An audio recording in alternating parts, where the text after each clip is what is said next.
तो इतना बड़ा गंदे किरदार का मालिक हो तो वो लानत का मुस्तहिक नहीं तो और किस चीज का मुस्तहिक है, बताओ ना जरा। इसका क्या मतलब निकला? जो इतना गंदा है, जो इमाम हुसैन का कातिल है, जिसने हुक्म दिया और फिर बाद में जब इमाम हुसैन का सर गया तो वहां छड़ियां मारी। अगर ये देवते लानत नहीं तो फिर क्या देवते हैं?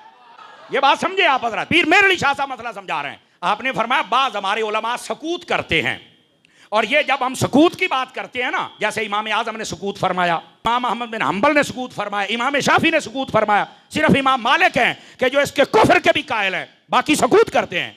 तो कई लोग सोशल मीडिया पर पता क्या कहते हैं, जो नीम राफसी किस्म के लोग हैं, वो कहते हैं ये तो यजीद को बचाया जा रहा है, यहां सकूत नहीं करना चाहिए। पीर मेर अली शाह साहब ने यह मसला हल किया कि हमारे बुजुर्ग सकूत क्यों करते हैं। सकूत का मतलब यह नहीं है कि ये कहते हैं कि यजीद सच्चा है या कोई शायद यजीद किसे पासियों को चंगा होवे, शायद हम इसलिए चुप हैं। फरमाया नहीं, पीर मेर अली शाह साहब ने अगर हम बात समझाते तो शायद हम पे फतवा लग जाता कि ये नासबी है या खारजी है। पीर मेर अली शाह साहब फरमाते हैं जो बुजुर्गों ने सकूत किया है वो इसलिए किया है, वो ये नहीं कि यजीद शायद सच्चा है या शायद कुछ कामल अच्छा है, ना ना। फरमाया सकूत इसलिए किया कि जितनी देर तुमने यजीद पर लानत करनी है उससे बेहतर नहीं कि मुस्तफा और उसकी आल पे दरूदो सलाम पढ़ते रह जाओ। और